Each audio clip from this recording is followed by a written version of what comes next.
సూర్యాపేట జిల్లా హుజూర్ నగర్ మున్సిపాలిటీ పరిధిలో గోవిందాపురంలో అర్ధరాత్రి అగ్ని ప్రమాదం జరిగింది. పూర్తి వివరాల్లోకి వెళ్తే గొందిపురానికి చెందిన దేవిశెట్టి నరేష్ పశువుల కోసం గడ్డిని డంపింగ్ చేయడం జరిగింది. అర్ధరాత్రి సమయంలో ఎవరో గుర్తు తెలియని వ్యక్తులు గడ్డిని నిప్పంటించడం జరిగింది. వారి అగ్నిమాపక సిబ్బందికి సమాచారం అందించడంతో వారు వచ్చి మంటలను అదుపులోకి తీసుకురావడానికి ఫైర్ సిబ్బంది ప్రయత్నిస్తున్నారు. దాదాపు 4 లక్షల రూపాయల నష్టం జరిగిందని తెలియజేశారు.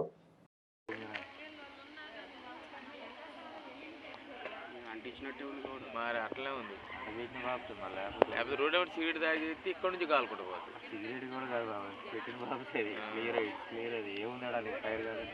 షార్ట్ సర్క్యూట్ అయిందంటే అది లేదు. అది లేదు.